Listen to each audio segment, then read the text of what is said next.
Well, a decision is in for JT Daniels, and it is an important one. You're going into a 2021 season where Georgia is going to be considered one of the best teams in the country, and what he decides to do will dictate on how high people think Georgia will go. Today, Monday the 4th, he has said or indicated that he will be coming back to play football at Georgia, and I really think that sets the table, this being one of the most important decisions that had to happen coming into 2021. This sets the table for what should be a run to the SEC championship and beyond in many ways. You look at Georgia with Daniels, you've still got a lot of guys who have to make decisions. Tyson Campbell, Zamir White, James Cook, who is going through the death of his father right now. You have various other players too that are offensive linemen. But Daniels proved this season that he can win without Georgia running the ball. Won't be easy, and it wasn't against Cincinnati or Mississippi State, but he proved that you can do that. And he proved in the Mizzou and South Carolina game that Georgia's one of the most dangerous teams in the country when they have the capability to throw it and pass it. So this is huge news. It really does a lot of different things. I'm going to go through them all here for you. Dean Legge from Dog Post, making you a smarter Georgia fan. Thanks for watching. A couple of different things going on here. Number one, this is not the most important thing, but it buys time for everyone involved. It buys time for JT Daniels to get to the NFL, where he, at this stage, if he keeps playing like he has been playing, will be a top 50 pick. I mean, he's a quarterback. There's a lot of different reasons. He's a good quarterback. So I don't talk about first rounders because you can't ever know, but it's not at all out of the realm of possibility that he would be a first rounder. It's not out of the realm of possibility that any of Georgia's quarterbacks coming up will be first rounders. I mean, they all could be. So this buys time for JT to get right for the 2022 draft. I mean, I don't think he will stay 2 years. I think this is a 1 year situation, and this wasn't the 1 year. It was 4 games. Secondly, you're buying time for Brock Vandagriff. You're buying time for Carson Beck. You're buying time for both of them to develop. You're buying time for Brock to get fully healthy from his PCL injury.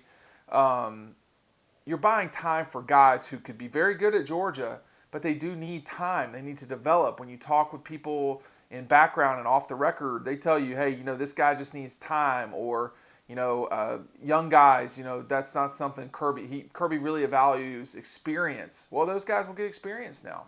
Carson's played in 1 game. He's played in 1 series. Brock's never played. So now you're buying time for your program. But when you just look straight up at the 2021 season, you're opening with Clemson, who now you have a more experienced quarterback than, which sounds crazy, but it's true. I mean, JT Daniels has started a season and about a half. Let's just call it a season in 5 games, all right? So 1 game at SC and 4 at Georgia. He's played in big games. Not that the Clemson quarterback hasn't. I mean, he played in not the biggest game of the regular season outside of, at that point it was the biggest game of the regular season. So the Georgia-Alabama game was huge. Clemson, Notre Dame, those 2 games were giant games. And so, JT will have to deal with big games too. But let's just go through this schedule here. You're looking at Clemson to open the year, Saturday, almost certainly Saturday night game in Charlotte on September 4th. UAB at home after that. We know that Florida will almost certainly be on Halloween weekend, but we can't know that. I mean, 2020 has taught us a lot. We can't be certain of things. And then to close the season with Charleston Southern and at Georgia Tech. You look at that year, those 2 teams with orange are going to be the toughest games. I mean, Clemson and Florida, neither of those games in Athens, neither of those games in Georgia, like it always is with the Gators. But then look at the rest of the season. At Auburn, brand new coach. Could be a challenging game, usually is. Will be earlier in the season. That's going to be tough for Auburn. Arkansas comes to Athens. We don't know when that game will be, but we know it won't be the week before Georgia Tech or the week after Clemson. It could be the week after Florida, and we just can't know. The SEC is going to stack it however they want. That could be challenging, but they should win that game. Probably be a 10, 15-point favorite. They host Kentucky. They host Missouri. I don't think Missouri's got the guns to stick with Georgia, but they could be better this year for sure. South Carolina comes to Athens with a brand new coach. I'm skeptical they can win that game. And then at Tennessee, I mean, everything would have to fall apart to lose to Tennessee. Same thing at Vanderbilt. So there's a lot riding on that Clemson game at this point. Like, when you look at this thing, there's a lot riding on that game. But at the end of the day, you're going to need to win the SEC to get into the playoff. That's just all there is to it. And now you're talking about someone who has experience playing in big games. Okay, I can assure you that the Peach Bowl was a big game. USC, UCLA, that's a big game. And honestly, this is really sacrilegious, but the Missouri game was an important game for Georgia. It wasn't a big game, but it was important for them. There was a lot of chatter about how they weren't good and Missouri was, and they beat them by like 40 or whatever it was. So this is an important moment for Georgia. It's a huge moment for JT Daniels. I think this was the right call. I mean, when you think about someone like me, I talk with a lot of people behind the scenes, and they don't always tell you. Obviously, most people have their view of the world. If you want to call it their agenda, you can say that. But there was not a certainty that Daniels would come back. There was I think he probably will, and I think he probably should. That was a lot of what was going on in Athens. And of course, I don't know the kid. I don't know the parents. I've never dealt with them in any way. I mean, you're talking about a guy who left Mater Dei early to play at SC, has won 2 quarterback competitions at SC, and now comes across the country to play at Georgia. I mean, this guy is needless to say, one of the most interesting men in college football, particularly when he has that mustache, which we're really going to need to work on and talk about.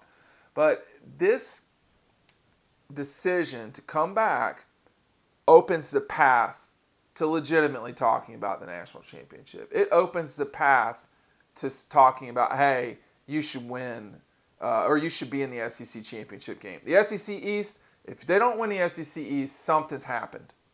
Like, something wrong has happened.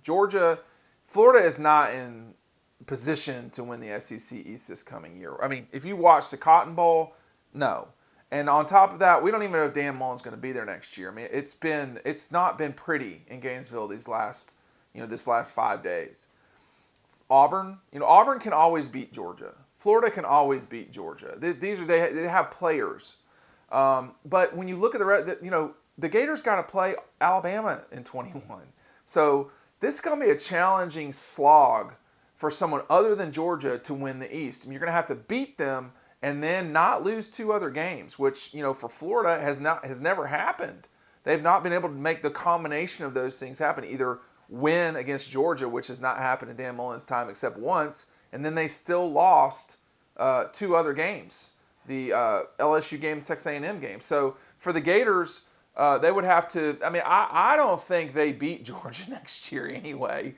But that's me. But you're playing Alabama and LSU. I don't think LSU is anything to be frightened of. But Florida lost to them this year. So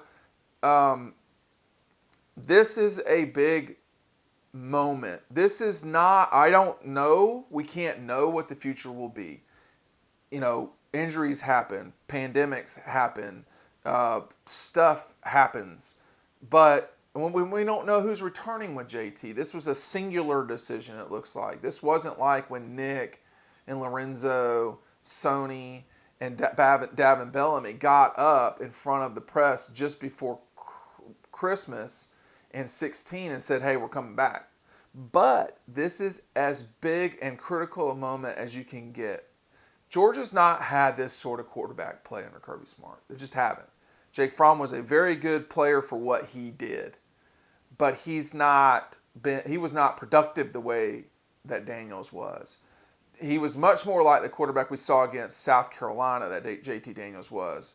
That's what Fromm was like the whole time. So this is a playmaking quarterback who at the end of the season was really playing well. I mean, you start talking about throwing for 299 yards in all but one game, and that one game was where you were bludgeoning South Carolina to death. So you're setting up to be talked about as a national championship contender. I don't want to get so far ahead of myself. I don't know what the future will look like. He's still got recovery to deal with his knee. But Oklahoma will get a lot of discussion. Georgia, Alabama, Clemson. But really, I think the Oklahoma is going to be the one that people talk about the most. And then the Clemson-Georgia game will set the narrative for those two schools moving forward. You know, for Clemson, a team that doesn't seem to go backwards very often, that was backwards against Ohio State. That surprised me. They can't play like that and compete with Georgia, let alone beat them. So I'm going to say that game was an aberration, and it's odd, but they've got a lot of guys to replace. Quarterback, they got an answer there. It's running back, the offensive line, which was a real problem, your back end on defense, which JT Daniels is going to take a look at a lot. This is going to be a challenging matchup for both schools. But, you know, if you're Georgia, all of a sudden you've got JT Daniels back. You're not starting a guy who's never started a college football game before. Everybody is going to be aware of where Georgia's at coming into this season. This is big news. This matters a lot. And I don't want to oversell it, but underselling it would be a mistake too. Dean Legge from Dog Post, making you a smarter Georgia fan. Thanks for watching. Make sure you check out these highlights of Brock Vandagriff. We're going to be adding to them over time. We'll see you on the next video.